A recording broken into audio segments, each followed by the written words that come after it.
Hello everyone, स्वागत है आपका मोशन लखनऊ के यूट्यूब चैनल पे। आप लोगों को बताते हुए बहुत ही खुशी हो रही है कि आज वो दिन है जब हमारे बच्चे हम सब ने आज के दिन में अपनी 1 साल की मेहनत को अमली जामा पहनाया, हम लोगों ने परफॉर्म किया। तो आज हम उसी परफॉर्मेंस को, भले ही अच्छी हुई हो या ख़राब हुई हो, उसी परफॉर्मेंस को, केमिस्ट्री के पेपर को आपके सामने लेके आएंगे। एक एक सवाल सॉल्व करेंगे, हम दोनों लोग मिलकर करेंगे। पहले हम शुरू करते हैं मनु सर से। Thank you sir. चलिए हम लोग यहाँ पे केमिस्ट्री का जो पेपर का कोड है 48, इसको डिस्कस करने वाले हैं। तो केमिस्ट्री कोड 48 मैं पहले बता देता हूँ, कोड है हमारा 48। इस कोड को हम लोग डिस्कस कर रहे हैं, इसको नोट कर लीजिएगा कहीं पे। क्वेश्चन हम लोग डिस्कस करेंगे, स्टेप बाय स्टेप सारे क्वेश्चंस को डिस्कस किया जाएगा। बाद में हम इसके एनालिसिस भी करेंगे कि पेपर कैसा रहा, डिफिकल्टी लेवल कैसा था। चलिए टाइम को वेस्ट किए बिना हम लोग सीधे स्टार्ट करते हैं क्वेश्चन नंबर 46 से। तो identify the suitable reagent for this conversion. इस कन्वर्जन के लिए सुटेबल रिएजेंट क्या होगा? तो सुटेबल रिएजेंट हमारा बोल रहा है, पहले तो देख लें हो क्या रहा है। ये एस्टर है और ये एस्टर कन्वर्ट हो रहा है एल्डिहाइड में। अच्छा, सब एक एक ही रिएजेंट है, कोई मल्टी स्टेप रिएक्शन नहीं है। तो NaBH4 एस्टर से रिएक्ट नहीं करता, इसको हटाइए। H2PDBSO4 की भी कोई रिएक्शन नहीं है। हाँ, सिर्फ H2 होता, H2PD होता, BSO4 ना होता तो ये अल्कोहल बनता। LiLH4 ये सीधे अल्कोहल में कन्वर्ट कर देगा एस्टर को, ये भी आंसर नहीं है। ALHIBU होल ट्वाइस, जान रहे हैं ये क्या है? ये है आपका डाइबल H या डिबाल एच, जो भी हम लोग बोलते हैं। डाइबल एच का फुल फॉर्म हुआ डाई आइसोब्यूटाइल एल्यूमिनियम हाइड्राइड। ये एस्टर को अल्कोहल में कन्वर्ट करता है, एल्डिहाइड में कन्वर्ट करता है। ये आपकी NCERT की रिएक्शन है, तो उसका सही जवाब हो जाएगा ऑप्शन नंबर 4। चलिए बढ़ते हैं आगे क्वेश्चन नंबर 47 की ओर। कह रहा है correct order of acidic strength क्या होगा इन एमाइंस की, इन एसिड्स की एसिडिक स्ट्रेंथ का ऑर्डर। तो हम सबने पढ़ा हुआ है, जो एसिडिक स्ट्रेंथ होती है वो डायरेक्टली प्रोपोर्शनल होती है, सॉरी इनवर्सली प्रोपोर्शनल होती है प्लस आई के। अब आप प्लस आई, अगर आपको ध्यान हो तो मैं आपको याद दिला दूं, प्लस आई डायरेक्टली प्रोपोर्शनल होता है नंबर ऑफ कार्बन के, और प्लस आई डायरेक्टली प्रोपोर्शनल होता, इनडायरेक्टली प्रोपोर्शनल होता है ब्रांचिंग के। जितनी ज्यादा ब्रांचिंग होगी, ग्रुप्स पास आ जाएंगे, डिस्टेंस कम हो जाएगा, प्लस आई बढ़ जाएगा। तो देखिए सबसे ज्यादा प्लस आई कहां लग रहा है? सबसे ज्यादा प्लस आई ये दिख रहा है, देखिए 3 CH3 ब्रांचिंग करके लगे हुए हैं, भयानक प्लस आई है। देखिए 2 CH3 है, यहां पे प्लस आई थोड़ा सा कम हो जाएगा। एक ही CH3 है, प्लस आई थोड़ा और कम हो जाएगा, और HCl नो प्लस आई। तो सबसे ज्यादा एसिडिक स्ट्रेंथ होगी HCOOH की, फिर उसके बाद CH3COOH की, फिर आपके CH3 होल ट्वाइस CHCOOH की, और फिर लास्ट में होगा CH3 होल ट्वाइस CCOOH। सही जवाब होगा पहला ही ऑप्शन मिल गया। Luckily, how lucky we are, पहला ही आंसर करेक्ट है। चलिए बढ़ते हैं 48 की ओर। 48 हमसे क्या कहता है? 48 कह रहा है which one of the following reaction does not belong to Lassaigne's test. Lassaigne's test किसके लिए किया जाता है? लेसानियस टेस्ट किया जाता है हमारे 3 टाइप के एलिमेंट को डिटेक्ट करने में। कौन कौन से हैं वो? हैलोजन, नाइट्रोजन और सल्फर। इसके अलावा अगर आपको कुछ भी दिख रहा है वो गलत काउंट होगा। एन पहली रिएक्शन है Na+X, X मतलब हैलोजन, ये सही है। ये देखिए गलत है, कार्बन के डिटेक्शन के लिए लेसानियस टेस्ट नहीं होता। तो लीजिए ऑप्शन नंबर 2 ही करेक्ट है। क्या लक है, जल्दी जल्दी ऑप्शन मिल जा रहे हैं। 48 के बाद बढ़ते हैं हम लोग 49 की ओर। कह रहा है if rate constant of reaction is 0.03 second inverse, how much time does it और 7.2 mole per litre concentration of reactant get reduce to 0.9 mole per litre. पहले तो देखिए रेट कांस्टेंट की यूनिट देखते ही समझ जाना चाहिए कौन सी ऑर्डर है, फर्स्ट ऑर्डर है। अब हमारा जो है 7.2 मोल पर लीटर से 0.9 मोल पर लीटर हो रहा है। मैंने आपसे कहा था, मैंने आपको एक ट्रिक बताई थी, फर्स्ट ऑर्डर में ट्रिक लगती है कि आपसे मैंने कहा था बस A0/80 हर बार चेक कर लीजिएगा। तो स्टार्टिंग में हमारा ये दिया हुआ है 7.2, बाद में दिया है 0.9, सॉल्व करने पे आ जाएगा है आपका 8। मैंने आपको बताया था कि अगर ये 2 टू द पावर n के टर्म्स में आ जाए, किस टर्म्स में आ जाए, एक्सक्यूज मी, थोड़ा सा कुछ टेक्निकल इश्यू हो रहा है। हाँ, अगर ये 2 टू द पावर n के रेशियो टर्म्स में आ जाए, जो कि आ रहा है, n की वैल्यू यहाँ 3 है, तो मैंने आपसे बताया था कि t हो जाता है n टाइम्स t12। ये डायरेक्ट एक ट्रिक थी, हमने अप्लाई करनी, ठीक। तो यहां पे हमारा क्या हो जाएगा? t 3 इंटू t12 की जगह हम रख देंगे क्या? 0.693 अपॉन k दिया है 0. कितना के दिया हुआ है 0.03। इसको सॉल्व करते हैं, डेसिमल हटेगा, 0 बढ़ेगा, 10 से कैंसिल हो, 3 से 10 बार, 69.3 सेकेंड आ रहा है भैया। सही जवाब है ऑप्शन नंबर 3। ठीक है। हाँ, हालांकि इसको आप नॉर्मल जो फॉर्मूला होता है k equals to, normal formula क्या होता है हमारा, k equals to 2.303 upon t log a naught upon A T से कर सकते हैं। यहाँ पर आपको t निकालना पड़ेगा, k दिया हुआ a नॉट 7.2 रखिएगा और यहाँ 0.9 रखिएगा, log 8 log वगैरह सॉल्व करना पड़ेगा। ये डायरेक्ट भी हो सकता है, ऐसा करने से कोई टाइम भी वेस्ट नहीं हो रहा है, इसलिए वेस्ट नहीं हो रहा है क्योंकि a नॉट अपॉन 80 तो मान लो ये 2 टू पावर n ना आता तो हम डायरेक्ट a नॉट अपॉन 80 की वैल्यू यहाँ पे पुट कर देते, वो तो हमको करनी ही पड़ती। चलिए क्वेश्चन नंबर आते हैं 50 की ओर। Given below are the two statements. एक हाइपोथेटिकल मॉलिक्यूल है, डायटोमिक मॉलिक्यूल, कह रहा है बॉन्ड ऑर्डर 0 है और कह रहा है क्वाइट स्टेबल है, बहुत स्टेबल है। ये तो फालतू की बात बोली गई है भाई। अगर आपकी ऑर्डर 0 है इट मींस मॉलिक्यूल एग्जिस्ट ही नहीं करेगा, वो स्टेबल तो दूर की बात छोड़िए, यानी दो एटम के बीच में बॉन्ड कहां से है, खत्म। और कह रहा है बॉन्ड ऑर्डर इंक्रीजेस तो बॉन्ड लेंथ इंक्रीजेस, ये भी बहुत वाहियात चीज लिखी है क्योंकि जो बॉन्ड लेंथ होता है वो इन्वर्सली प्रोपोर्शनल होता है किसके, बॉन्ड ऑर्डर के। तो हम लोग कहेंगे कि इसमें हमारा पहला स्टेटमेंट क्या है, पहला स्टेटमेंट हमारा गलत है और दूसरा भी गलत है। कौन सा सही होगा, both statement are false, option number 4 match करेगा फिर तो। चलिए आइए 51। Out of the following complex compound which of the following compound will be having the minimum conductance in solution. Werner theory के अकॉर्डिंग जो सबसे कम आयन देगा उसका कंडक्टेंस सबसे कम होना चाहिए। तो देखिए यहाँ पे ये हमको 3Cl माइनस आयन दे देगा, 3Cl माइनस आयन देने का मतलब है हमें कुछ कंडक्टेंस मिलेगा। दूसरे ऑप्शन से हमें 1Cl माइनस आयन मिलेगा, ठीक। तीसरे वाले ऑप्शन में कोई Cl माइनस नहीं है और चौथे में भी कोई माइनस नहीं है, तो कायदे से थर्ड और फोर्थ दोनों ही मिनिमम कंडक्टेंस देंगे। लेकिन अगर एक चुनना पड़े तो आपको अगर ध्यान होगा कि जो कंडक्टेंस होता है वो चार्ज के डायरेक्टली प्रोपोर्शनल भी होता है। यहां अगर हम लोग ऑक्सीडेशन निकालें तो यहां +2 आएगी ऑक्सीडेशन नंबर, यहां +3 आएगी। तो अगर एक ही चुनना है तो मैं ऑप्शन नंबर 4 चुनूंगा। इसका जो जवाब है वो थर्ड और फोर्थ दोनों करेक्ट लग रहे हैं, ठीक है। तो इसका third and fourth both correct, लेकिन अगर एक चुनना है तो मैं फोर्थ को चुनूंगा, ठीक है। हालांकि ये जो ऑक्सीडेशन नंबर है that is not a real charges, हम सबको पता है। तो ये अंदर अंदर अगर हम लोग देख रहे हैं तो मुझे लगता नहीं कि ये मैटर करना चाहिए। खैर छोड़िए, बढ़ते हैं ऑप्शन नंबर 50 मतलब क्वेश्चन नंबर 52 की ओर। क्या है 52, कह रहा है इनमें से किसका बॉइलिंग पॉइंट सबसे ज्यादा होगा। तो हम लोग ने पढ़ा हुआ है कि अगर आपका डेल्टा टीबी ज्यादा है तो आपका बॉइलिंग पॉइंट भी ज्यादा होगा। अच्छा, डेल्टा टीबी का फॉर्मूला क्या होता है, आई टाइम्स के बी इंटू एम। तो अगर आपका आई मल्टीप्लाइड बाय एम ज्यादा है, मल्टीप्लाइड बाय ज्यादा है, तो आई इंटू एम अगर ज्यादा है तो बॉइलिंग पॉइंट क्या मिलेगा, हमें ज्यादा मिलेगा। तो देखिए यहाँ Na2SO4 लिखा है, सबको पता होना चाहिए इसके आई की वैल्यू 3 होती है, KNO3 इसके आई की वैल्यू 2 होती है, यूरिया का आई 1 होता है, C6H12O6 का आई 1 होता है।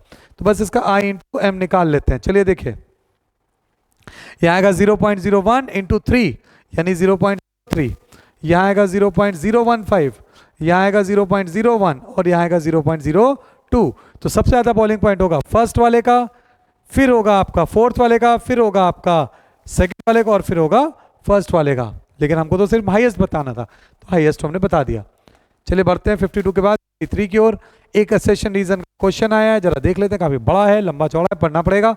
कह रहा है एसेशन, एक मॉलिक्यूल दिया हुआ है जो कि है एन ब्यूटाइल आयोडाइड। तो N butyl iodide undergoes SN2 faster than Cl। Yes, ये बिल्कुल सही बात है। आई का बॉन्ड आपका वीक होता है कार्बन के साथ, तो आई का बॉन्ड अगर वीक है तो कोई न्यूक्लियोफाइल आकर के आराम से उसको रिप्लेस कर सकता है। तो हम लोग कहेंगे RI is always more reactive as compare to RCl and RBr in case of substitution reaction. तो हम लोग कहेंगे ये बढ़िया है। इसका रीजन क्या बताया मैंने कि आई बहुत जल्दी लीव कर जाता है, उसका बॉन्ड वीक होता है, तो iodine is a better leaving group. तो हमारा सही जवाब है ऑप्शन ए भी ट्रू है, आर भी ट्रू है और आर वाला करेक्ट एक्सप्लेनेशन भी है। तो इसका सही जवाब हो जाएगा ऑप्शन नंबर 3। चलिए बढ़ते हैं आगे 54 की ओर। कंसीडर द फॉलोइंग कंपाउंड्स, उसकी ऑक्सीडेशन नंबर बतानी है, बहुत आसान है। देखिए KO2 में K की +1 होगी, K की ऑलवेज +1 है, कभी चेंज नहीं होती। ये ना बेवकूफी कर देना कि O की -2 मार के तुम K की कैलकुलेट कर दो। H2O2 ये पेरोक्साइड है, पेरोक्साइड में O की -1 होती है। H2SO4, H2SO4 में देखिए निकाल लेते हैं H2SO4, H2SO4 में H की होती है +1, हमने x मान ली, प्लस O 4 इंटू -2, ये हो गई नेट जीरो, तो यहाँ x की वैल्यू +6 आएगी। वैसे तो आई आंसर 1 -1 और +6, ये है आंसर हमारा। चलिए बढ़ते हैं आगे। ये देखिए कुछ आपके एज अ कॉलम वाला है ये, इसमें हमसे कह रहा है कि कुछ लिस्ट 1 में दिया है उसको लिस्ट 2 से मैच करना है, जरा कर लेते हैं। ये कुछ आपके कैटलिस्ट वगैरह दिए हैं या कुछ कंपाउंड्स दिए हैं, ये डी एंड एफ ब्लॉक और कोऑर्डिनेशन के जो एप्लीकेशंस है वहां से मिक्स करके बनाया गया है। हेवर प्रोसेस क्लास 8-9 के बच्चे को भी पता है, आयरन कैटलिस्ट होता है। वैकर ऑक्सीडेशन देखिए डी एंड एफ ब्लॉक से उठाया गया, डी ब्लॉक में दिया हुआ है। वैकर ऑक्सीडेशन PDCl2 कराता है, PDCl2 आपका कैटलिस्ट यूज होता है। विल्किंसन कैटलिस्ट, विल्किंसन कैटलिस्ट आपका रोडियम का कॉम्प्लेक्स है जो कि है PPS3 होल थ्राइस RHCl, इसका हम सी का हो जाएगा ऑप्शन नंबर 3। ये तो बिल्कुल सामने सामने मैच कर गया भाई। Ziegler Natta catalyst, Ziegler catalyst आपका यूज होता है हाई डेंसिटी पॉलीथीन बनाने में, ये आपका हो जाएगा डी का 4, तो ए का 1, बी का 2, सी का 3, डी का 4, इसका करेक्ट आंसर होगा 55 का ऑप्शन नंबर 1। मार्क करिए, बढ़िया आगे। 56 में आते हैं भाई। 56 क्या कह रहा है भाई कि ये फिर से देखिए स्टेटमेंट वाला क्वेश्चन, स्टेटमेंट वाले कई क्वेश्चन आ गए भाई। स्टेटमेंट में कह रहा है like nitrogen that can form ammonia arsenic can form arsine, ये सही है भाई। H3 बनाता है, वो नाइट्रोजन बनाता है, और आर्सीन यानी AsH3 आर्सेनिक बनाता है, ये सही है। पहला स्टेटमेंट सही है। दूसरा स्टेटमेंट कह रहा है antimony can not form antimony pentoxide, ये गलत है। एंटीमनी बना सकता है Bi, बिल्कुल क्लियरली मेंशन्ड है कि Bi2O5 नहीं बनता है, तो पहला सही दूसरा गलत। कहां है ऐसा? Option number 1। चलिए ये था 56, बढ़ते हैं 57 की ओर। 57 क्या कहता है भैया हमसे? 57 हमसे कह रहा है कि ferromagnetism is considered as extreme form of paramagnetism, क्या ये सही है? यस, फेरोमैग्नेटिज्म में बहुत सारे अनपेयर्ड इलेक्ट्रॉन होते हैं, पैरामैग्नेटिज्म में कम अनपेयर्ड इलेक्ट्रॉन होते हैं। जब पैरामैग्नेटिज्म का लेवल बढ़ता है तो फेरोमैग्नेटिज्म को टच कर सकता है, तो हम कहेंगे पहला स्टेटमेंट हमारा क्या है? ये सही है। फिर दूसरा है the number of unpaired electron in Cr2 plus ion is the same as that of Nd3 plus ion. देखिए ये सही है या नहीं? Cr में तो जब हम Cr2 प्लस बनाएंगे तो ये बन जाएगा 3d4, तो यहां पे 4 अनपेयर्ड इलेक्ट्रॉन दिखेंगे हमें। यही Nd में जा जाते हैं। Nd आपको मालूम है ये कहां पे? ये आपका पड़ता है लेंथेनॉइड सीरीज में, Ce फिर Pr फिर Nd। मैंने आपको ये ट्रिक भी बताई थी, चंदन प्रसाद नायडू, याद आ रहा है कुछ?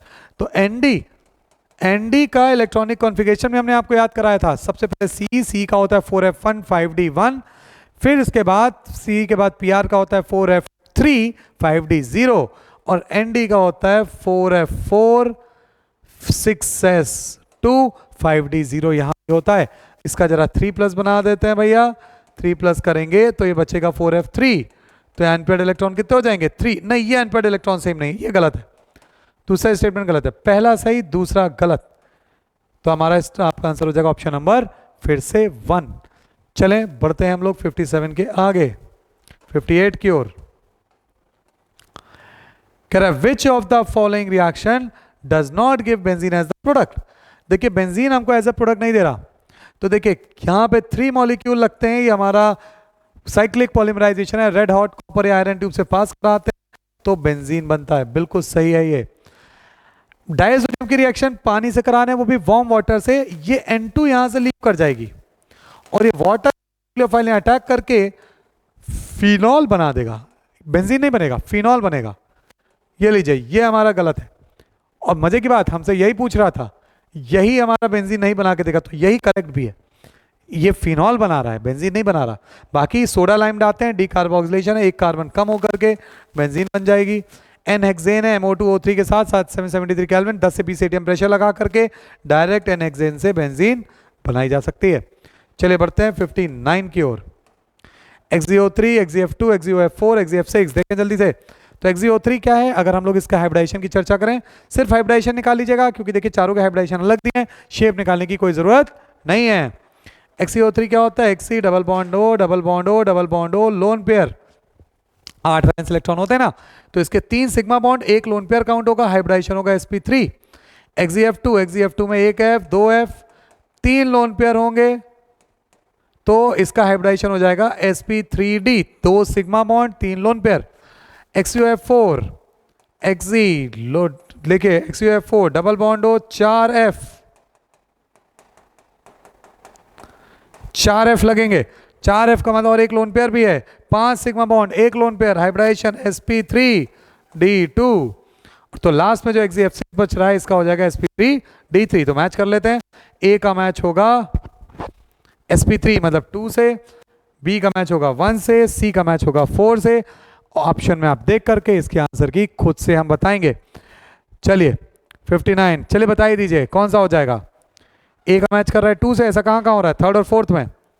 C देख लीजिए, C वाला किससे मैच कर रहा है, C वाला मैच कर रहा है हमारा 4 से, तो सही हो जाएगा ऑप्शन नंबर 3। चलिए बढ़ते हैं 60 की ओर। How many products including stereoisomers are expected from monochlorination of this compound. ये अगर हम देखें इसको हम कहते हैं आइसोपेंटेन, ये स्ट्रक्चर है इसका बॉन्ड लाइन में, आइसोपेंटेन।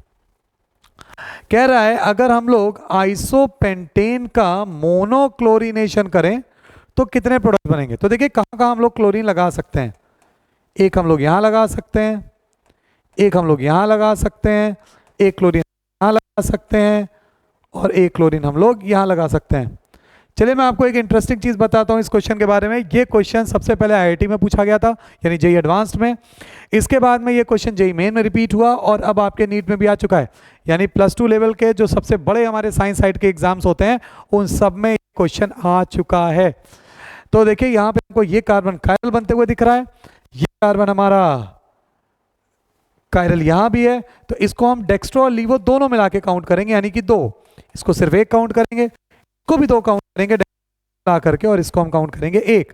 तो टोटल हमारे कितने हो जाएंगे स्टीरियोआइसोमर मिलाते हुए, 6। ये क्वेश्चन नोट्स में भी है, आप अपने नोट्स चेक करिएगा, आपको नोट्स में क्वेश्चन मिल जाएगा ऑप्टिकल आइसोमेरिज्म में जहां हमने डिस्कस किया था। चलिए आते हैं 61। 61 में भी बहुत सारे स्टेटमेंट हैं, देखते हैं क्या बोल रहा है।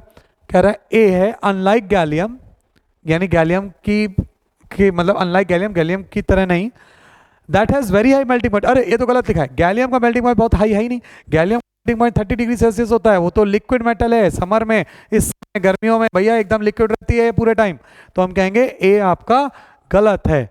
तो ए अगर गलत हुआ, ए अगर गलत है, let's say A is wrong, तो हमारा ऑप्शन 2 और 3 हो ही नहीं सकते। ऑप्शन या तो 4 सही है या तो 1 सही है, तो इसमें कोई भी एक चेक कर लीजिए।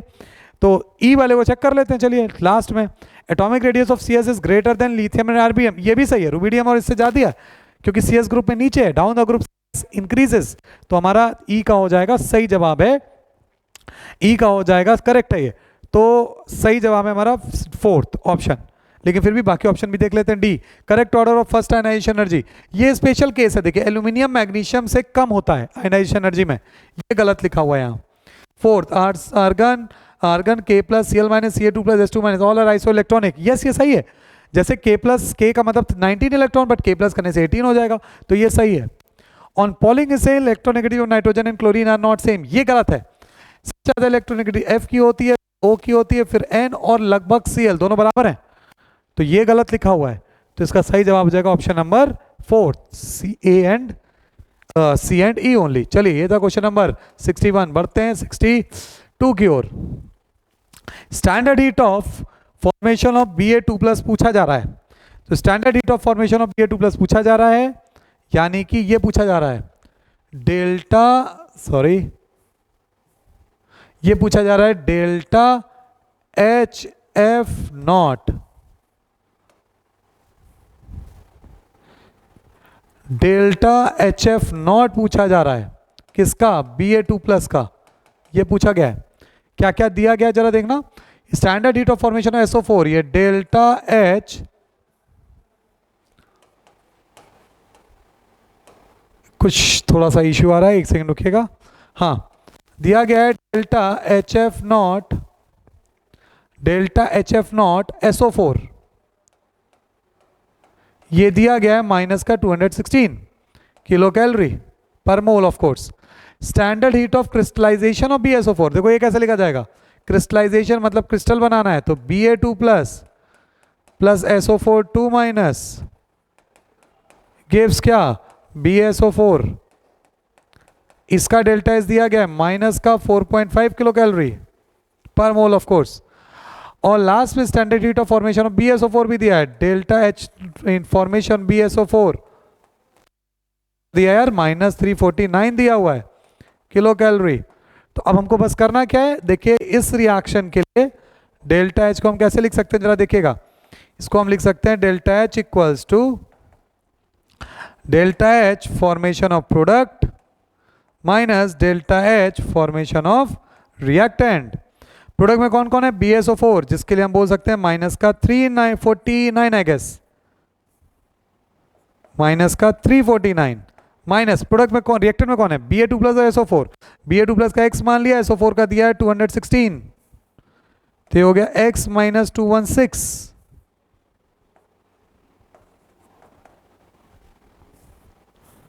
हो पता नहीं क्या एरर्स हो रहे हैं, ठीक है x माइनस 216, और ये जो डेल्टा एच नॉट दिया हुआ है ये हमारा दिया है माइनस का 4.5। यहां से हम लोग x सॉल्व करते हैं, x जरा सा सॉल्व करेंगे तो देखो ये माइनस का 349 है, ये माइनस माइनस प्लस का 216 है, ये बचेगा 133 माइनस का, इस ये बचेगा माइनस का x इधर आएगा प्लस का हो जाएगा, माइनस 4.5 उधर जाएगा प्लस का हो जाएगा, तो ये आ जाएगा 133 माइनस का प्लस का 4.5, सॉल्व करने पे माइनस का 128.5। कहाँ है ऐसा, थर्ड में, ये लीजिए मैच कर गया। चलिए बढ़ते हैं आगे 63, ये तो देखिए नॉर्मल सा क्वेश्चन है, क्या कह रहा है, ह्यूमिडिटी।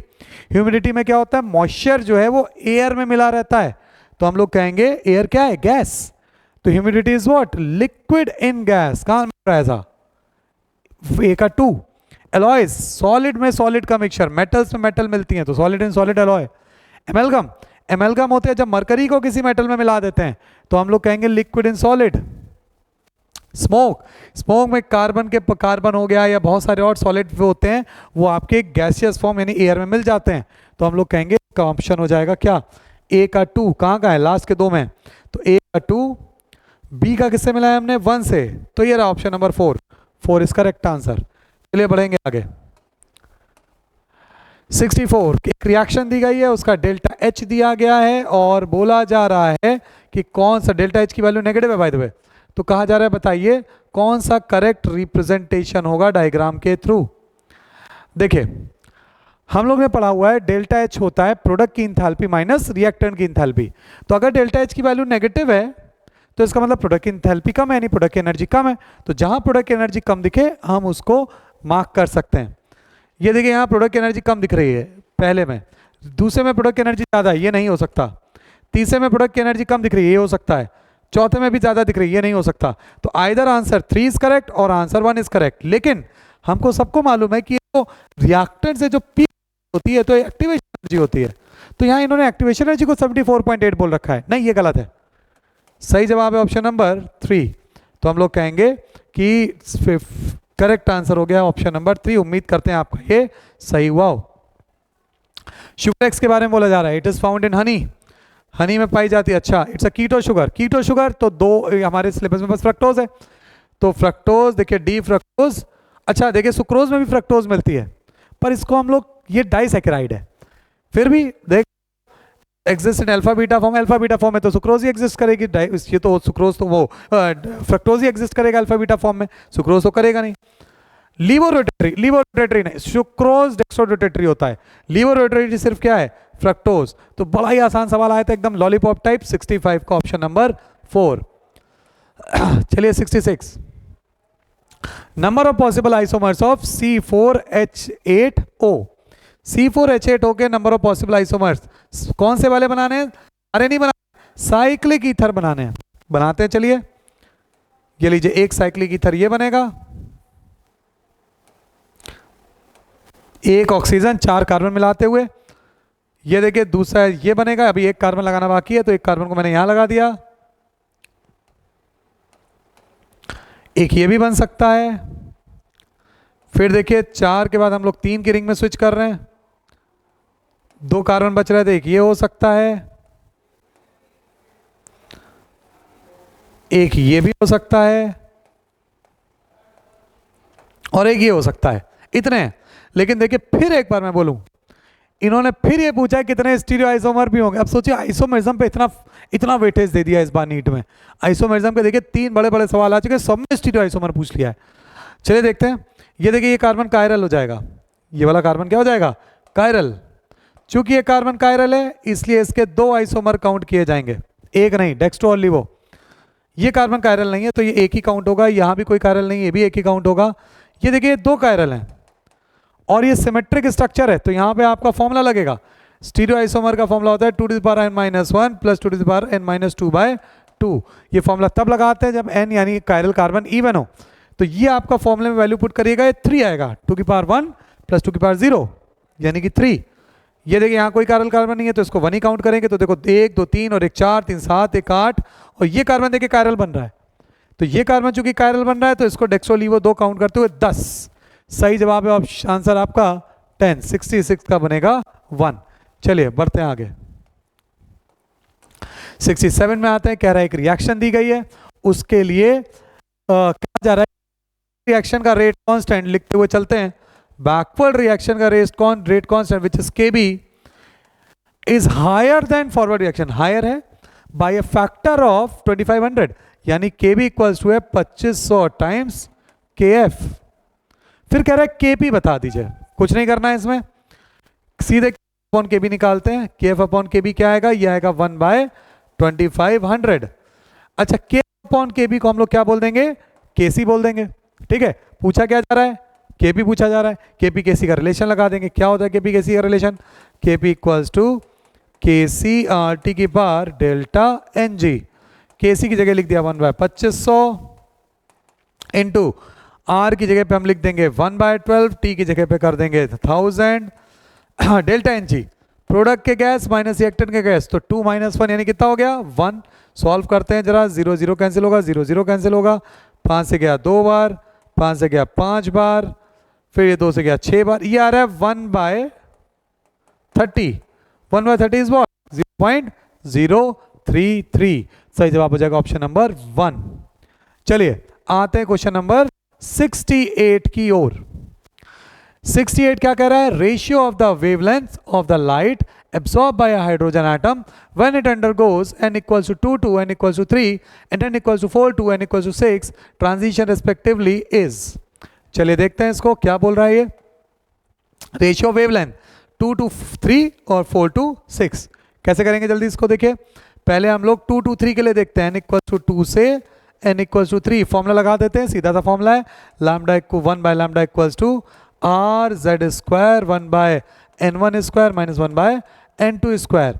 तो देखो ये 1/λ1 कर देते हैं इसको, r तो r ही रहने दीजिए, z हाइड्रोजन है तो 1 स्क्वायर हो जाएगा, 1/2 स्क्वायर माइनस 1/3 स्क्वायर, यानी ये हो जाएगा r इंटू 1/4 माइनस 1/9।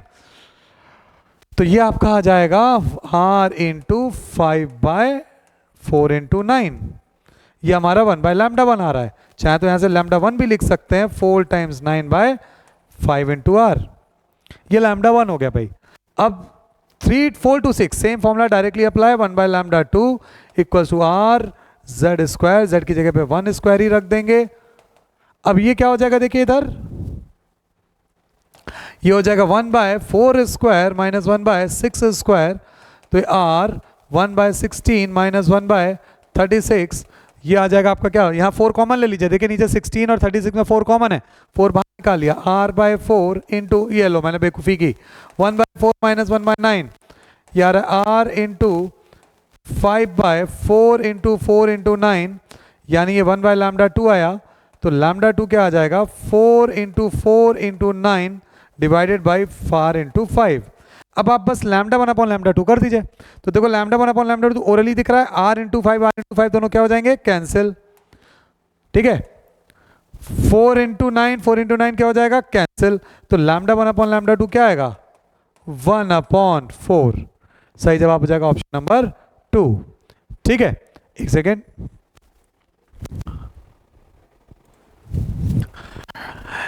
तो ये खत्म हुआ question number 68। Let me hand over this mic to Nishchal sir. अब आगे का डिस्कशन वो आपके साथ करेंगे। Please welcome Nishchal sir here. Sir welcome, और सर आगे कंटिन्यू आप करिए। Thank you sir. Thank you.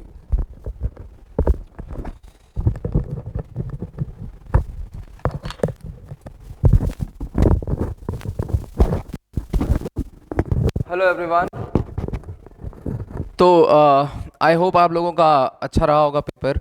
हाँ, थोड़े बहुत चैलेंजेस आप लोगों ने फील किए होंगे फिजिक्स में, बट आज मैं आपके सामने केमिस्ट्री का क्वेश्चन लेके आया हूँ। हमारा जो क्वेश्चन सेक्शन है टिल 68 सर ने कर दिया है, और अब हम आगे बढ़ेंगे और डिस्कस करेंगे फ्रॉम क्वेश्चन नंबर 69। एक मिनट।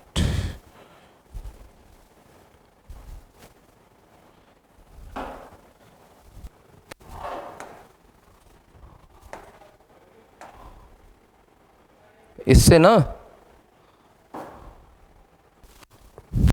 ऑल राइट, तो अब हम आ चुके हैं क्वेश्चन नंबर 69 के डिस्कशन पे। ध्यान से पढ़ते हैं क्वेश्चन को। हमारे सामने कहा गया है if the molar conductivity of 0.050 mole per litre solution, तो ये आपको जो है कॉन्सेंट्रेशन दी गई है of a monobasic weak acid is 90 Simon centimetre square mole inverse. तो बताना है हमें डिग्री ऑफ डिसोसिएशन, मतलब एक्सटेंट ऑफ डिसोसिएशन, जिसके लिए हमें लिखना होगा फॉर्मूला। आई थिंक आप सबको पता होगा, बहुत ही सिंपल सा फॉर्मूला है, lambda M upon lambda infinity M, right. एक रेशियो निकालते हैं जिसमें हमें पता है लैम्डा इन्फिनिटी एम एक मैक्सिमम वैल्यू होती है और लैम्डा एम वेरी कर रही होती है ग्राफ के हिसाब से। तो गिवन फॉर्मूला या गिवन क्वेश्चन में अगर आप साइमन सेंटीमीटर स्क्वायर की वैल्यू है, ये वैल्यू आपकी क्या हो गई, लैम्डा एम की वैल्यू हो रही है। मिसिंग क्या हो रहा है, लैम्डा इन्फिनिटी एम। थोड़ा सा और अगर आप क्वेश्चन आगे पढ़ेंगे तो उसमें कहा गया है कि अज्यूम करिए आप लोग कि लैम्डा इन्फिनिटी ऑफ कैटायन है 349.6 और इन्फिनिटी ऑफ एनायन है आपके पास 50.4। तो यहां से मैं क्या करूंगा, मैं लैम्डा इन्फिनिटी एम ऑफ पूरा सॉल्ट निकालने का कोशिश करूंगा, आई मीन जो एसिड है उसके बारे में। तो ये आपका हो जाएगा lambda infinity of cation plus lambda infinity of anion.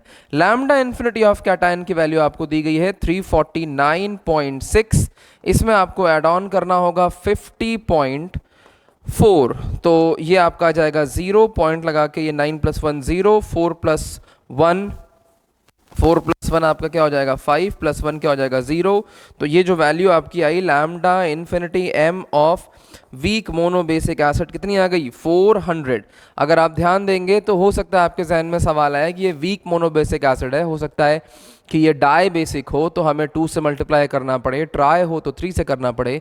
तो बता दूं ये मोनोबेसिक लिख के ये कंफर्म कर रहे हैं सामने क्वेश्चन में आपसे कि आपको सिर्फ कैटायन को 1 से मल्टीप्लाई करना है, मोबिलिटी को, कंडक्टिविटी को, और एनायन की भी कंडक्टिविटी को 1 से मल्टीप्लाई करना है। तो ये आपके पास एक स्टैंडर्ड वैल्यू आ गई है।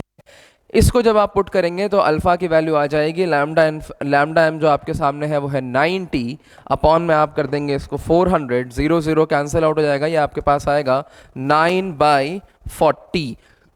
9/40 को आप सॉल्व करेंगे तो ये जो आंसर आएगा ये आएगा 0.225। सो द ऑप्शन नंबर 1 जो हो जाएगा वो आपका सही होगा। So for 69 the right option is first one.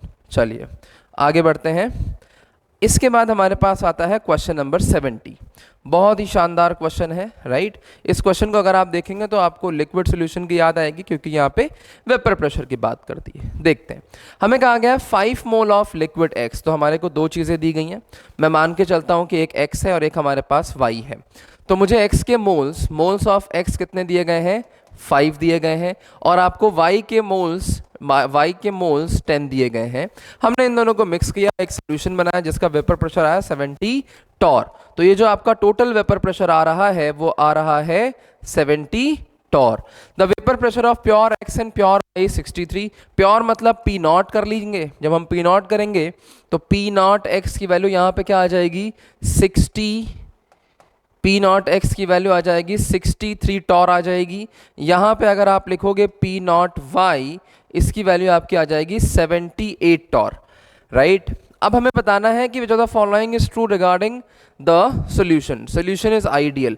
तो इसके लिए हमें राउल्ट्स लॉ लगाना है। अगर मैं यहाँ राउल्ट्स लॉ लगाऊंगा तो एक इक्वेशन को फॉलो करूंगा जो मुझे कहता है कि P T is equal to P naught A chi A. जैसे यहाँ एक्स वाई है तो मैं ले सकता हूँ P T is equal to P X plus P Y.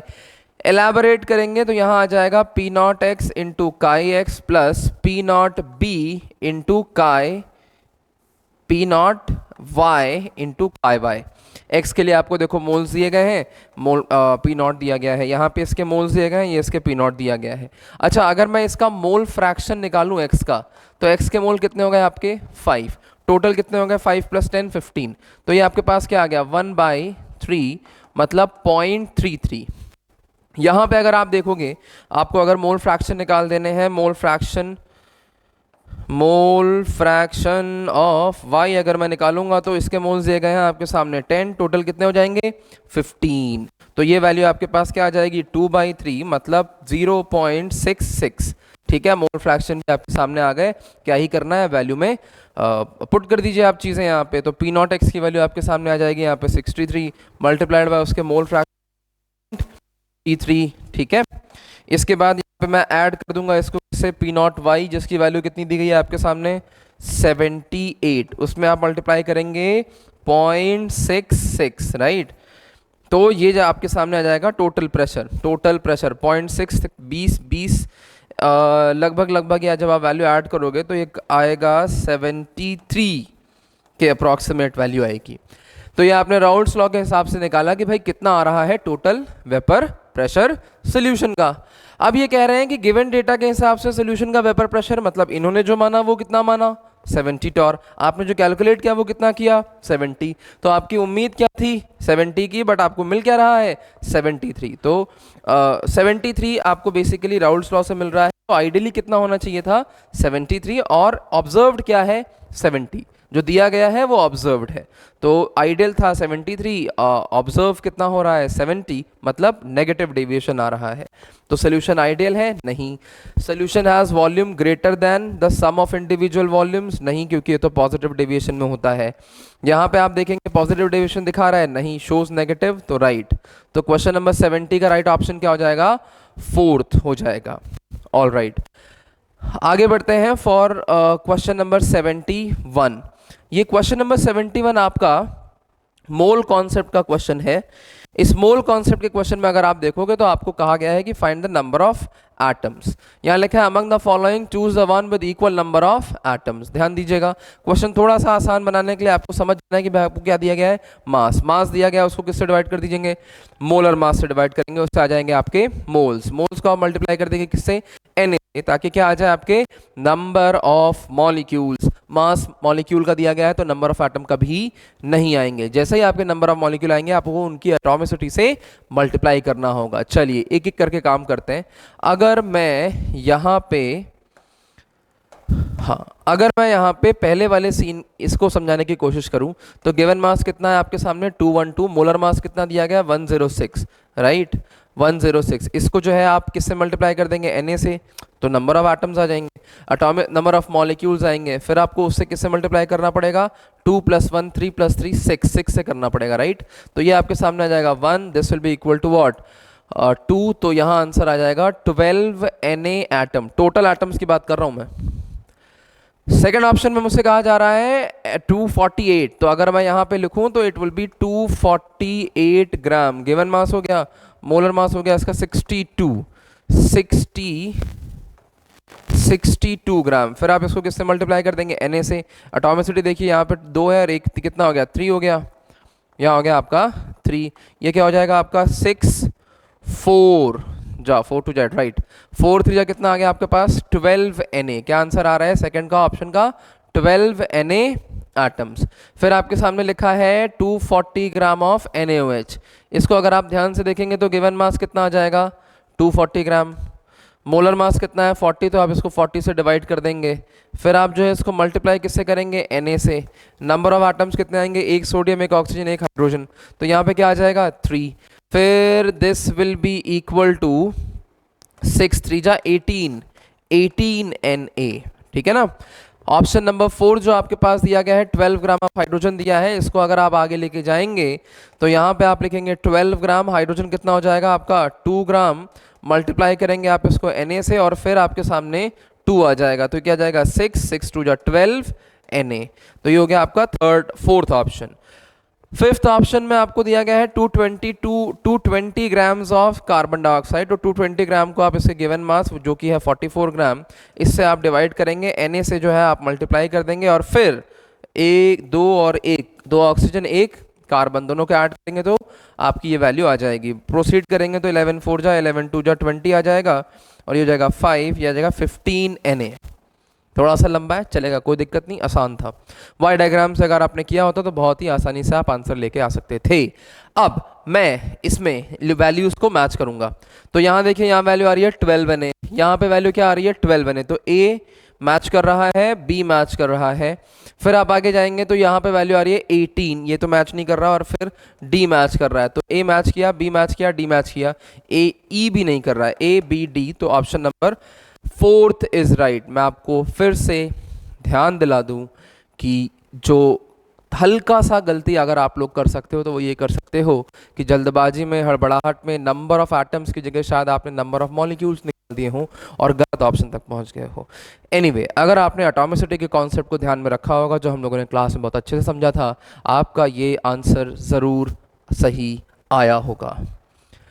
Next question हमारे पास आता है 72।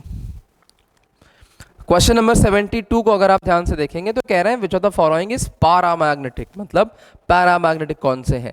पैरामैग्नेटिक सब्सटेंसेस की पहचान क्या होती है कि वहां पे आपको नंबर ऑफ इलेक्ट्रॉन मिल जाते हैं बहुत ही आसानी से। चलिए देखते हैं। मेटल आयन, निकल निकल निकल निकल। फेकोनी आपको याद होगा 26 27 28। तो निकल क्या हो जाता है आपका 3D8 4S2, ये आपके पास निकल आता है। एक एक करके अगर आप देखोगे ना तो निकल यहाँ पे क्या आ जाएगा 3D8 4S2। और बाय द वे यहाँ पे है Ni+2, तो ये हो जाएगा 3D8 4S0। लीगैंड कैसा है? Weak field ligand. तो अगर आप यहाँ पे इलेक्ट्रॉन्स फिल करना शुरू करोगे तो वो एज सच फिल रहेंगे। बाकी जो अगले पेयर्स ऑफ इलेक्ट्रॉन्स आएंगे क्लोरीन के, वो आगे फिलअप होंगे। तो ये चीज़ तो भाई साहब पैरामैग्नेटिक हो गई। NiCO4 में आपको CO जो है वो एक स्ट्रॉन्ग फील्ड लिगैंड मिलेगा, तो आपका 3D8 4S2 से यहाँ मामला बन जाएगा 3D10 4S0। तो अब जो कार्बोनिल के इलेक्ट्रॉन्स आएंगे वो इलेक्ट्रॉन्स आपके सीधा S से फिल करना शुरू होंगे। तो सब कुछ पेयर्ड है, ये आपका हो जाएगा डायमैग्नेटिक। इधर अगर आप ध्यान दोगे तो यहाँ पे आपके पास आ जाएगा Ni+2, तो कंफिगरेशन आपके सामने आएगी 3D8 4S2, इससे 2 चला जाएगा बाहर तो 4S0 आ जाएगा। आपने स्ट्रॉन्ग फील्ड लिगैंड फिल करना शुरू कर दिया आपने। तो फिर 1 2 3 4 5 1 2 3 4 5 6 7 8, तो फिलिंग यहाँ से शुरू हो जाएगी। फिर आपकी यहाँ पे भी आपका क्या आ जाएगा? All of them are paired. फिर आप यहाँ पे फिलिंग करना शुरू करेंगे Ni+2, तो वही सेम चीज आएगी 3D8 4S0। क्योंकि वाटर एक वीक फील्ड लिगैंड है तो पेयरिंग आप एज सच छोड़ देंगे 1 2 3 4 5 6 7 8। इसके बाद s ऑर्बिटल से फिलिंग शुरू होगी, तो ये भी आपका क्या हो जाएगा? पैरामैग्नेटिक। ये वाला जो कॉम्प्लेक्स है इसमें जो लिगैंड है फॉस्फोरस बेस्ड लिगैंड है, ध्यान रखिएगा it's a strong ligand which will push the electrons to paired up. तो इस वजह से क्या हो जाएगा आपका जो 3D8 4S2 है वो फोर्सफुली इलेक्ट्रॉन पुश किए जाएंगे और 3D10 4S0 हो जाएगा। इसका मतलब जो फॉस्फोरस के पेयर ऑफ इलेक्ट्रॉन डोनेट किए जाएंगे वो s ऑर्बिटल से फिल करना शुरू करेंगे। तो आप ध्यान से देखिए, पहला पैरामैग्नेटिक, डायामैग्नेटिक, फिर आपका यहाँ पे फिर आ गया डायामैग्नेटिक, फिर आ गया पैरा, और फिर ये वाला भी क्या आ गया? डाया। तो A and D only, option number 1।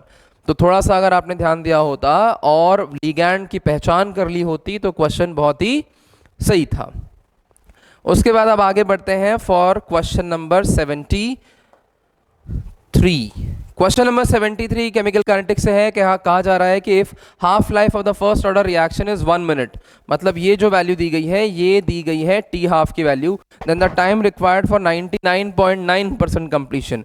याद होगा ऐसे क्वेश्चंस क्लास में हमने बहुत बार करे हैं। हम T99/T हाफ का या फिर T50 का रेशियो निकालते थे, वैल्यूज भी आपको करवाई थी, राइट। तो यहाँ पे फिर आप क्या लिख देंगे? यहाँ पे आप सीधा लिखेंगे 2.303 लॉग ऑफ, इधर आप लिख देंगे 100 अपॉन में आप कर देंगे 100 अपॉन में आप कर देंगे 100 माइनस 99.9। नीचे आपके सामने आ जाएगा 2.303 बाय K log of 100/50। ये सब चीज़ें तो चली जाएंगी। जो ओवरऑल रिलेशन यहाँ पे आपको मिलने वाली है वो मिलने वाली है, यहाँ आ जाएगा log 1000, नीचे आ जाएगा 0.1, 1000 नीचे आ जाएगा 0.1, ये वैल्यू आ जाएगी आपकी log 2 वाली। इस पॉइंट को हटाएंगे तो ये वैल्यू ऊपर जाके 1000 बना देगी, राइट।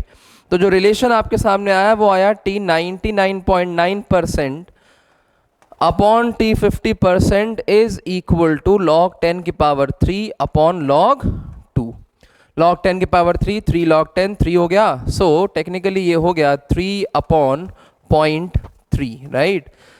10 मतलब जितना भी टाइम 50% रिएक्शन को कंप्लीट होने में लग रहा है उसको अगर आप 10 से मल्टीप्लाई कर देंगे तो 99.9 का वैल्यू मिल जाएगा। टी हाफ की वैल्यू कितनी दी गई है? 1 मिनट, तो 1 10 जा 10 minutes. Option number 2 is right. फिर हम आगे बढ़ते हैं 73 के बाद क्वेश्चन नंबर 74 पे। थोड़ा सा लंबा सवाल है पर ब्रेकडाउन करेंगे तो इजी हो जाएगा, है ना। Energy and radius of first Bohr orbit, right. तो अगर मैं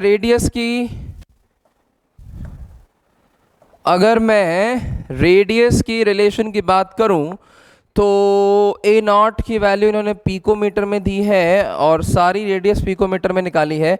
तो हम लिख सकते हैं कि R N is equal to 52.9 multiplied by N square by Z, right. अगर आप देखोगे तो एक हीलियम है, सबके दोनों के केसेस में आपने n/1 की वैल्यू रखनी है। यहाँ पे आपकी z की वैल्यू हो जाएगी कितनी? 2, और यहाँ पे क्या हो जाएगी? 3, राइट। तो जब मैं रेडियस निकालूंगा, लेट से मैं He+1 की रेडियस निकालना चाह रहा हूं, तो रेडियस की वैल्यू क्या हो जाएगी? ये हो जाएगी 52.9 अपॉन मतलब मल्टीप्लाइड बाय 1 स्क्वायर अपॉन 2। ध्यान रखना ये जो फॉर्मूला मैंने लिखा है ये फॉर्मूला को मीटर के लिए ही लिखा है क्योंकि मुझे क्वेश्चन में भी यही फाइंड आउट करना है। तो टेक्निकली ये आपका वैल्यू आएगा 26.4 पिकोमीटर। तो हीलियम +1 की रेडियस जो आपके पास आ रही है वो आ रही है 26.4, तो इसको तो हटा दीजिए, ठीक है। अब आप चाहें तो रेडियस की रिलेशन से ही कर सकते हैं क्योंकि जल्दी आंसर आएगा, आपको सिंपल डिवाइड करना होगा। अगर मैं R ऑफ Li की बात कर देता हूं तो यहां पे आपके पास आएगा 52.9 multiplied bye 1 square upon hydrogen helium lithium 3, right. 3 से डिवाइड कर देंगे। जब हम इसको 3 से डिवाइड करेंगे तो आपके पास वैल्यू आएगी 17.6 के आसपास। वो वैल्यू भी आपकी मैच कर रही है। ऑल राइट, एनर्जी के बारे में बात कर लेते हैं एक बार। तो यहाँ पे आप एनर्जी की वैल्यू क्या लिख देंगे? यहाँ पे आप लिखेंगे -R/H रेडबर्ग्स constant into z² bye n²। तो अगर मैं हीलियम की एनर्जी निकालने की ट्राई करता हूँ which is energy of He+1, तो ये वैल्यू आ जाएगी माइनस, आप RH की वैल्यू दी गई है यहाँ पे, सेम वैल्यू पुट कर दीजिए 2.18 into 10⁻18 joule multiplied by z² for helium हो जाएगा आपका, राइट। 4 अपॉन में क्या आ जाएगा? 1, तो 4 टाइम्स कितना हो जाएगा यहाँ पे? 2, फिर ये आपके पास आ जाएगा, यहाँ पे आएगा 2, फिर ये आ जाएगा 6, फिर आएगा 8.62 इंटू 10⁻18 हीलियम के लिए आ रही है, हीलियम के लिए आ रही है। ये देखिए यू आर गेटिंग इट 72, ठीक है। तो third one is the right answer. Lithium के लिए भी आप करेंगे तो इंस्टेड ऑफ 4 आप लिथियम के केस में मल्टीप्लाई कर देंगे किससे? 6 से, ठीक है। तो कौन सा ऑप्शन आपका सही हो जाएगा? थर्ड का। थोड़ा सा लंबा देखने में लग रहा होगा, लंबा चौड़ा क्वेश्चन, बट ये सिर्फ और सिर्फ एक तरीके से आपके कॉन्फिडेंस को गिराने का तरीका होता है। आप उनको छोटे छोटे टुकड़ों में करिए, आप सही आंसर तक जरूर पहुंचेंगे। चलिए अब हमारे पास है क्वेश्चन नंबर 75। 75 में आपके पास पूछा जा रहा है among the given compound 1 2 3 the correct order of bond dissociation energy of CH bond. तो यहाँ अगर आप इस बॉन्ड को देखेंगे तो ये कार्बन और हाइड्रोजन के बीच में है, ये एक sp2 हाइब्रिडाइज कार्बन है और हाइड्रोजन है। यहाँ अगर इस बॉन्ड को देखेंगे तो वो एक sp हाइब्रिडाइज कार्बन और हाइड्रोजन के बीच में है। यहाँ अगर आप देखेंगे तो ये एक sp3 हाइब्रिडाइज कार्बन और हाइड्रोजन के बीच में बॉन्ड है। सबसे मजबूत बॉन्ड कौन सा है, से हमें सबसे कमजोर बॉन्ड की तरफ घटते हुए क्रम में इनको लगाना है। तो देखिए ये आपकी बेंजीन की रिंग है, आप इससे हाइड्रोजन हटाएंगे तो रेडिकल बनेगा, फिनाइल रेडिकल बनेगा। यहाँ सेकंड वाले केस में अगर आप हाइड्रोजन को डिटैच करते हैं तो यहाँ आपके पास sp हाइब्रिडाइज कार्बन पे एक रेडिकल बनेगा। थर्ड वाले केस में आपके पास 3 मेंबर की रिंग है और अगर आप यहाँ से हाइड्रोजन को रिमूव करते हैं तो रेडिकल इसी कार्बन पे आएगा। 3 मेंबर की रिंग में स्ट्रेन बहुत ज़्यादा होती है, 6 मेंबर की रिंग में स्ट्रेन उतनी ज़्यादा नहीं होती है बेयर स्ट्रेन थ्योरी के हिसाब से, तो बहुत ज़्यादा अनस्टेबल है। तो थर्ड वाले को तोड़ना बहुत ज़्यादा आसान है, सबसे कम एनर्जी की रिक्वायरमेंट आपके पास आएगी थर्ड में। अब फर्स्ट और सेकंड में कंपेयर करते हैं। फर्स्ट और सेकंड में अगर आप कंपेयर करें तो फर्स्ट वाले केस में जब आप हाइड्रोजन को हटाएंगे तो फिनाइल रेडिकल बनेगा जो कि रिलेटिवली स्टेबल होता है, किसके मुकाबले? sp हाइब्रिडाइज कार्बन के रेडिकल के मुकाबले। तो फर्स्ट और सेकंड में अगर मैं कंपेयर करता हूं तो रेडिकल किसका स्टेबल बन रहा है? फिनाइल का। तो कम एनर्जी कहां लगेगी बॉन्ड तोड़ने में? फर्स्ट वाले केस में। तो सेकंड ज्यादा होगा, उसके बाद फर्स्ट, उसके बाद थर्ड। ऑलराइट, फिर हम आते हैं क्वेश्चन नंबर 76 के बाद, 75 के बाद 76 में। 76 बहुत ही ज़्यादा बेसिक क्वेश्चन है, शायद हमने उम्मीद नहीं की गई हो, बट अगर आप एनसीईआरटी देखोगे तो डाल्टन्स एटॉमिक थ्योरी के इमीडिएट बाद एक हल्की सी लाइन लिखी है जो एवोगैड्रो के लॉ को सेटिस्फाई नहीं कर पा रही थी, या फिर आप यूं कहो कि कंबाइनिंग वॉल्यूम के लॉ को सेटिस्फाई, है एनसीईआरटी में डायरेक्टली लाइन लिखी हुई है कि क्यों फेल हो गई थी डाल्टन्स एटॉमिक थ्योरी। तो उसका सबसे बड़ा reason, one of the reason, एक तो मॉलिक्यूल और एटम का डिफरेंशिएशन था और दूसरा रीज़न आपका था कि वो लॉ ऑफ गैसियस वॉल्यूम को सेटिस्फाई नहीं कर पा रहा था। कौन? John Dalton. इस वजह से उसकी थ्योरी भी रिजेक्ट हुई और इस क्वेश्चन का सही आंसर सेकंड मिल गया। चलिए फिर हमारे पास आता है क्वेश्चन नंबर 77। 77 को अगर आप देखेंगे, कह रहे हैं identify the correct order against the property which we have mentioned. तो अगर आप देखेंगे H2O लिखा है, NH3 लिखा है, क्लोरोफॉर्म लिखा है, डाइपोल मोमेंट देखना है। तो इसके लिए अगर आप शेप पे ध्यान दो तो जो वाटर होता है उसमें 2 लोन पेयर होते हैं, 2 बॉन्ड पेयर होते हैं और आप कुछ इस तरीके से दिखा सकते हैं इनके लोन पेयर्स को। NH3 को अगर आप देखेंगे तो एक लोन पेयर ऊपर होता है, एक हाइड्रोजन इस तरफ होता है, एक हाइड्रोजन इधर होता है, दिस इज अमोनिया। अगर आप CH-Cl3 को देखेंगे तो भाई लोन पेयर सेंट्रल एटम पे तो नहीं है। पोलैरिटी ज़्यादा होने का सबसे जीता जाता एग्जाम्पल इन तीनों में कौन है? वाटर। उसके बाद कौन है? अमोनिया। उसके बाद कौन है? क्लोरोफॉर्म। तो भाई ये चीज़ तो सही है।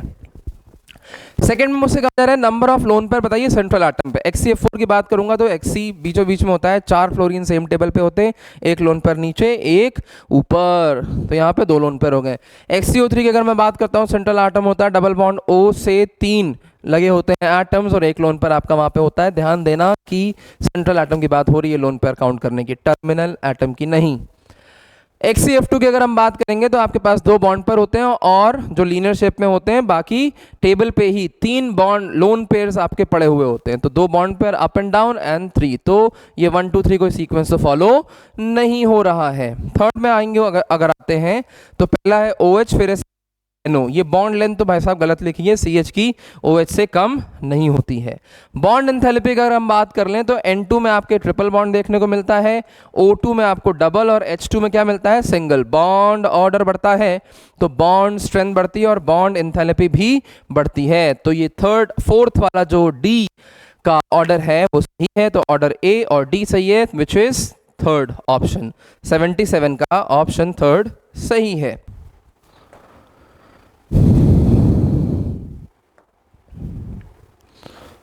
बम्बल हो रहा है, चलें। ओके, तो हमारे पास अगला क्वेश्चन है 78 में बहुत ही सिंपल सा लॉजिक आपको अप्लाई करना है, थोड़े से अपने दिमाग के घोड़े दौड़ाने हैं और अलग अलग विटामिन के लिए अलग अलग डेफिशिएंसी के डिसीजेस दिए गए हैं। सबसे पहले इंसान के दिमाग में क्या आता है? भाई डी के लिए आप रिकेट्स कर दीजिए, पर भाई साहब एग्जामिनर भी सोच के बैठा है कि मैं इस पर आपको करने नहीं दूंगा। अब आप देखिए vitamin B12, B2 and B6, ये चीज ध्यान में रखना। BTS में भी क्वेश्चन आया हुआ है सेम कि विटामिन B12 का परनीशियस एनीमिया से रिलेशन है, तो A इज फॉर फोर्थ, तो फर्स्ट और थर्ड चले गए रेस से बाहर। B2 अगर आप देखेंगे आपको ध्यान होना चाहिए कि ये चिलियोसिस से रिएक्ट करता है, रिलेट करता है बेसिकली। तो C का आपका क्या मैच कर गया 1, और यहीं आपको ऑप्शन मिल गया 4th, राइट। ये पीएड के पेपर में भी ये क्वेश्चन आया था CBSE के, ध्यान देना इस चीज़ का।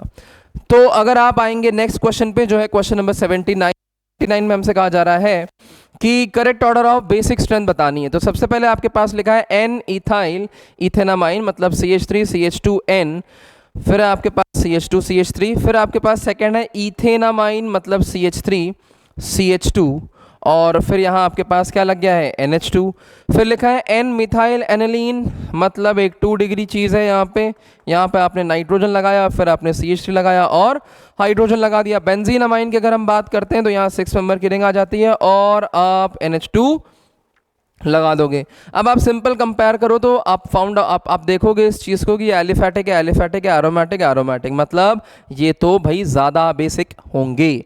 अब इन दोनों में भी आप देखिए तो R की वैल्यू क्या है 2। आपको याद होना चाहिए था कि आपको मैंने 213 और 231 का ट्रेंड याद कराया था।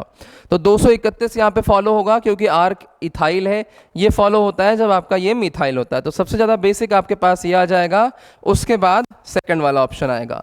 इन दोनों में अगर मैं कंपेयर करता हूँ जो दोनों के दोनों एरोमेटिक हैं तो यू विल फोकस कंप्लीटली कि भाई जो 2 डिग्री वाला अमाइन है वो तो डोनेटिंग का काम कर रहा है और नाइट्रोजन पे इलेक्ट्रॉन बढ़ा रहा है। तो थर्ड नंबर पे N मिथाइल एनिलीन हो जाएगा और फोर्थ में क्या हो जाएगा आपका अपना एनिलीन। ऑप्शन मैच कर लीजिए, N ethyl ethanamine, very good, N ethanamine ये भी सही है, उसके बाद N मिथाइल एनिलीन, वाह, फिर बेंजोनामाइन। तो option 1 is right for question number 79।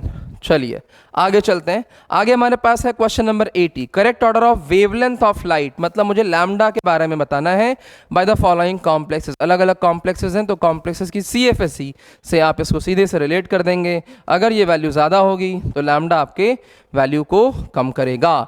यहाँ आप कोबाल्ट +3 के साथ स्ट्रॉन्ग लिगैंड देख रहे हैं अमोनिया, कोबाल्ट +3 के साथ उससे भी ज़्यादा स्ट्रॉन्ग लिगैंड देख रहे हैं साइनाइड।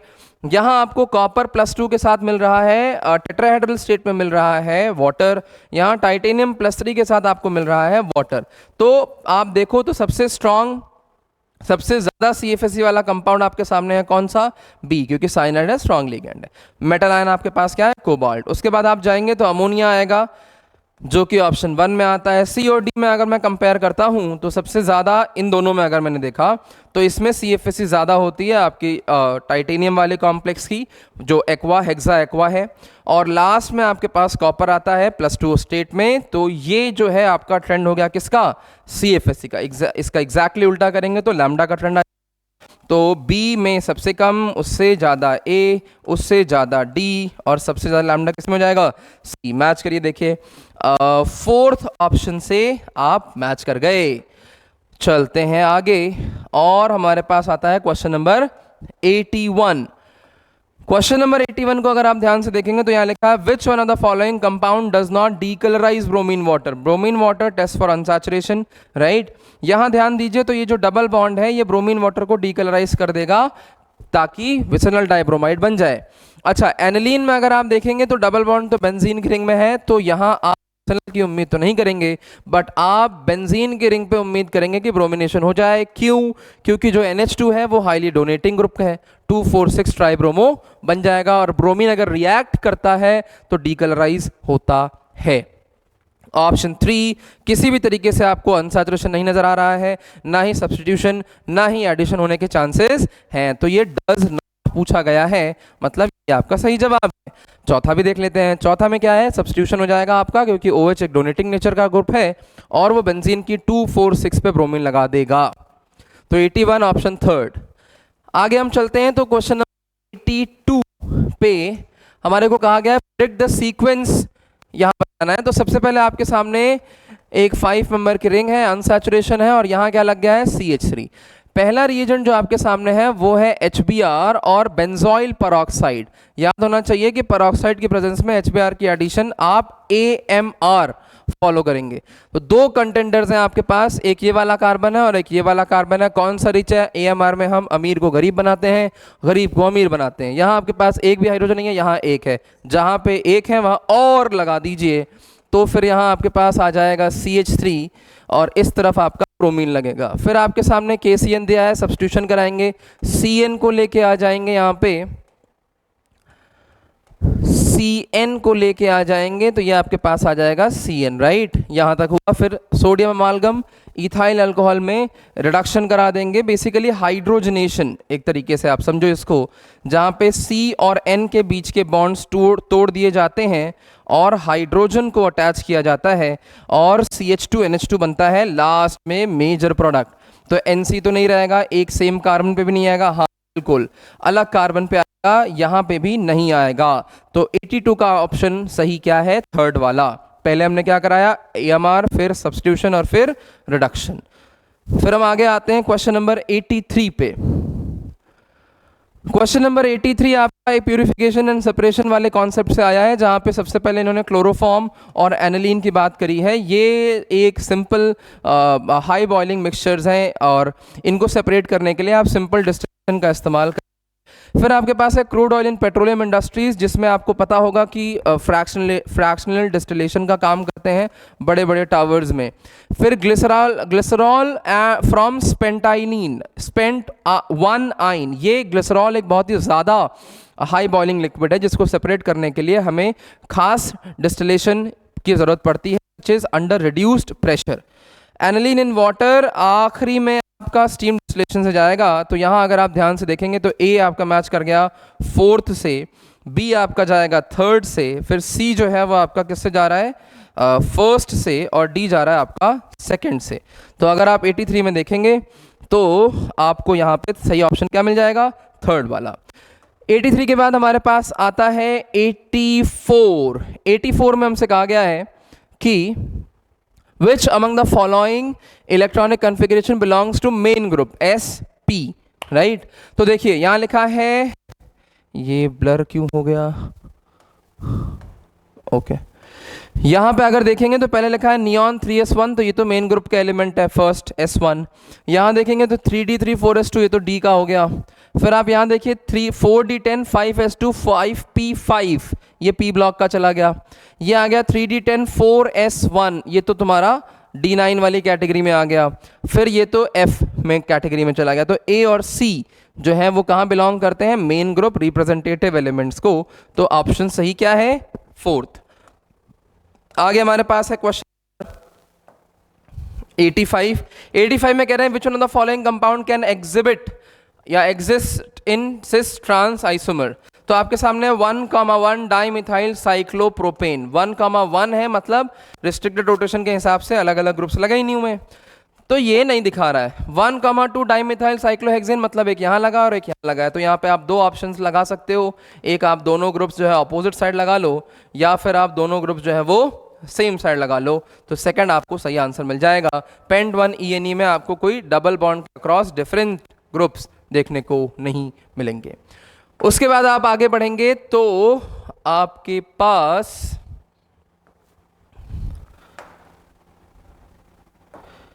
अगला सवाल है हमारे पास क्वेश्चन नंबर 86। 86 में अगर हम देखें तो हमसे एक डेटा दिया गया है, एक सवाल पूछा गया है कि भाई फॉस्फोरिक एसिड होता है जिसका एन फैक्टर क्या होता है 3। 3 आपके जो है उसमें प्रोटॉन्स होते हैं, करके स्टेप वाइज आप उसको डिसोसिएट करा सकते हो।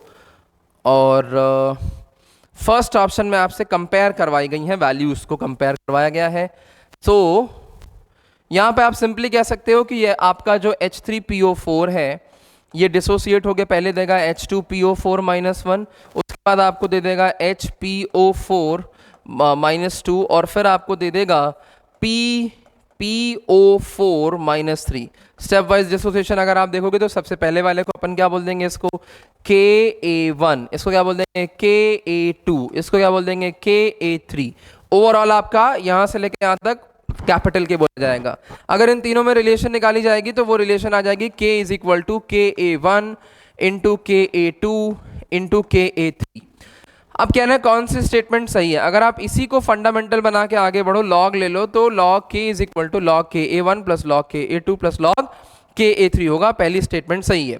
अब ये जैसे जैसे हम एक एक प्रोटॉन रिमूव करते हैं वैसे वैसे एनायन बनता जाता है, और आप इसकी स्ट्रेंथ कंपेयर करेंगे अगर H3PO4 की H2PO4- से HPO4- से, तो ये आपका एक स्ट्रॉन्ग एसिड है, ये उससे कमजोर है और ये उससे कमजोर माना जाएगा। तो H3PO4 is a stronger acid than H2PO4- and HPO4 ये स्टेटमेंट सही है। और जो थर्ड स्टेटमेंट है वो इसी की सपोर्टिंग स्टेटमेंट है कि पहला डिसोसिएशन कांस्टेंट ज्यादा क्यों है, क्योंकि वो स्ट्रॉन्गर एसिड है, उससे कम सेकंड, उससे कम थर्ड, तो ये भी सही है। अच्छा, कोई ऐसा एवरेज वाला सीन नहीं बन रहा है यहाँ पे, तो ए स्टेटमेंट सही है, बी सही है और सी सही है, तो ऑप्शन सेकंड जो है यहाँ आपका सही हो गया। अब हम आते हैं क्वेश्चन नंबर 88 से। बहुत बार ये चीजें क्लास में बताई गई हैं कि आप सॉल्ट एनालिसिस की ग्रुप सेपरेशन टेबल जितनी बताई गई है उतनी याद कर लीजिए। ये 2 बार क्वेश्चन आपका बीटीएस में हमारे टेस्ट सीरीज में पूछा गया है। आप इस पर प्लीज फोकस करें, सीक्वेंस वाइज मैंने आपको बताया था, कई सारी ट्रिक्स भी आपको दी थी। अगर आप यहाँ ध्यान से देखेंगे तो आपका जो पीबी है वो आपके सबसे ऊपर पहले ग्रुप में आता है, हालांकि अलग अलग में रहता है, बट यहाँ पे बेस्ट ऑप्शन सूट कर रहा है ग्रुप 1। उसके बाद अगर आप देखेंगे तो aluminium AlOH whole thrice white gelatinous PPT कहाँ आता है 3 में। फिर आपके पास क्या बच रहा है लास्ट में, अगर आप देखोगे मैग्नीशियम बच रहा है। मैग्नीशियम आपको किस ग्रुप में लेके जाना है, आपको उसको लेके जाना है थर्ड में, राइट, थर्ड नहीं, I am so sorry, fourth में जाएगा, लास्ट में जाता है, ठीक है। और कोबाल्ट आपका कहाँ जा रहा है, थर्ड में जा रहा है। तो आप देखिए बेस्ट सूटेड ऑप्शन क्या मिल रहा है आपको, सबसे पहले आपको मिल रहा है 3 के बाद आपको क्या मिल रहा है, आपको मिल रहा है 1 and 2, तो ऑप्शन 4 इज राइट। जिसने बीटीएस में ध्यान दिया होगा ऐसे क्वेश्चंस पे, डेफिनेटली मजा आ गई होगी पेपर में ये क्वेश्चन को देख के। फिर हमारे पास है क्वेश्चन नंबर 88। क्वेश्चन नंबर 88 को ध्यान से देखिए, एक ली चार्टलियर प्रिंसिपल, ला शातलियन नियम पर आधारित एक सवाल है, जहां पे इन्होंने कहा है कि N2 गैस और O2 गैस को आप आपस में मिला दीजिए तो 2NO गैस बनता है। ये रिएक्शन डेल्टा H यहाँ पे क्या है, पॉजिटिव, इसका मतलब ये क्या हो गया, एक्सो। हमें बताना है कि कब ज्यादा से ज्यादा NO मिल सकता है। तो ध्यान रखना कि दिस इज एंडोथर्मिक रिएक्शन में आपको ध्यान देना होगा कि जब हम टेम्परेचर को बढ़ाते हैं तो हम फॉरवर्ड डायरेक्शन की तरफ मूव करते हैं। तो यहाँ पे हाई टेम्परेचर बढ़ाने पे हमें फॉरवर्ड डायरेक्शन मूव होंगे हम, और NO का अमाउंट बढ़ता रहेगा, लो पे तो नहीं हो सकता। Higher concentration of N2, reactant की कॉन्सेंट्रेशन बढ़ती है तो फॉरवर्ड डायरेक्शन में ही हम मूव कर जाते हैं। फोर्थ ऑप्शन कह रहा है हायर कॉन्सेंट्रेशन ऑफ O2, तो रिएक्टेंट की कॉन्सेंट्रेशन बढ़ती है तो फॉरवर्ड डायरेक्शन में ही मूव कर जाते हैं। तो क्या ऑप्शन सही हो गया, A, C and D।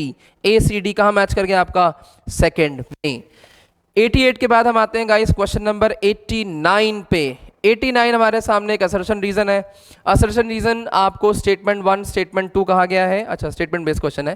कह रहे हैं benzene diazonium salt is prepared by the reaction of aniline with nitrous oxide at 0 to 5 degree Celsius. बहुत ही सत्य बात है, ये तो ट्रू हो गई है। Insertion of iodine into the benzene ring, मतलब आप बेंजीन में आयोडीन लाना चाह रहे हो, मतलब आयोडीनेशन करा रहे हो, वो डिफिकल्ट है, okay. And hence iodobenzene is prepared through the reaction of benzene diazonium salt with KI। तो दिस इज वेरी ट्रू। आपने बहुत सारी रिएक्शंस पढ़ी होंगी जिसमें फ्लोरीन इंसर्ट करते हैं तो HBF4- का इस्तेमाल करते हैं, Cu2I2 Cu2R2 का भी इस्तेमाल करते हैं, पर आयोडीन के लिए आप डायरेक्टली KI का इस्तेमाल करेंगे। स्टेटमेंट 2 भी आपके सामने ट्रू है, करेक्ट, इनकरेक्ट, नो, तो ऑप्शन 3 सही है कि both the statement 1 and 2 is right. Last question finally हमारे सामने आ गया है और वो है क्वेश्चन नंबर 90। क्वेश्चन नंबर 90 में अगर आप ध्यान दें तो आपके पास CH3 MgBr एक्सेस में दिया गया है। यहां पे आपके पास 2 लोग हैं जो CH3 MgBr से आने वाले न्यूक्लियोफाइल का इंतजार कर रहे हैं। एक तो ये कार्बोनिल कार्बन और एक ये साइनाइड, ज्यादा रिएक्टिव कार्बोनिल कार्बन है, पहला अटैक वहीं पे होगा। तो यहां पे आपके पास 6 मेंबर की एक रिंग बनेगी, यहां पे OH, नीचे आपके पास CH3 आएगा और फिर यहाँ पे C ट्रिपल बॉन्ड N आएगा। एल्डिहाइड कीटोन्स में आपका साइनाइड का रिएक्शन MgBr से जब कराया गया था तो आपको एक एल्डिहाइड मिला था, सीधे NCERT से उठाया गया कन्वर्जन है। यहाँ पे आपने CH2 लिखा, फिर CH2 लिखा, और ये आपके पास C डबल बॉन्ड OH आ गया। लास्ट में बेसिकली CH3 का इंसर्शन होता है MgBr की वजह से। एक ही मोल का अटैक यहाँ पे हो पाएगा। बाद में आप सोचें कि इस डबल बॉन्ड पे आप CH3 का अटैक करवा दें तो वो फेवरेबल नहीं है। मेजर प्रोडक्ट डोमिनेट जो करता है वो ओनली वन अटैक पॉसिबल होता है। ये हो सकता है आप मार्क करके आए हो, पर ये सही आंसर नहीं है। सही आंसर इसका होता है कि आप कीटोन बना के, साइनाइड का कीटोन बना के छोड़ दें। तो फॉर क्वेश्चन नंबर 90 सही जवाब आपके पास हो गया 4th। ऑल राइट, तो अब मैं मनोज सर को यहाँ पे बुलाना चाहूंगा। तो सर पेपर डिस्कशन तो हम लोगों ने कर लिया, बच्चों की रिएक्शंस भी आ रही हैं। हाँ, पेपर जो था देखा जाए केमिस्ट्री का इस बार का पिछले साल के कंपैरिजन में तो एटलीस्ट 5 टाइम्स डिफिकल्ट था। यस, पेपर ओवरऑल देखा जाए तो इतना डिफिकल्ट नहीं था, मॉडरेट हम लोग इसको बोल सकते हैं। कुछ क्वेश्चन तो बहुत ही ईजी थे, 2-3 क्वेश्चन ऐसे थे जिसमें थोड़ा सा हम लोग को ज़्यादा दिमाग लगाना पड़ा, पर ओवरऑल एवरेज पेपर था। लेकिन ऐसा पेपर था कि आपके नोट से आपको सारी चीज़ें मिली होंगी, इवन जो हमारी टेस्ट सीरीज भी हुई है उससे भी आपको बहुत ज़्यादा हेल्प मिली होगी। और मुझे लगता है कई क्वेश्चन तो केमिस्ट्री के मेरे तो नोट से ही, हम लोग के जो नोट्स हम लोग यहाँ लिखवाते हैं लखनऊ में, उसी नोट से आपको मिल रहे हैं। नहीं बिल्कुल सर। देखिए बच्चों, ये चीज़ तो हमें इस चीज़ को तो उम्मीद करी गई थी कि भाई लास्ट ईयर जो भी चीज़ें देखी गई हैं न्यूज़ में, उसके हिसाब से कुछ तो कुछ एक्सपेक्टेड था, राइट। और एक्सपेक्टेशन हमारे फिजिक्स के जो टीचर्स हैं, सिद्धार्थ सर हो गए, सचिन सर हो गए, उन्होंने सर पहले ही कह दिया था कि आप लोग फिजिक्स में जो है ट्रिकीनेस के लिए प्रिपेयर हैं। देखो वही हुआ। फिजिक्स का पेपर बहुत डिफिकल्ट गया है, लेकिन रिलेटिवली केमिस्ट्री लेवल उतना नहीं राइज किया।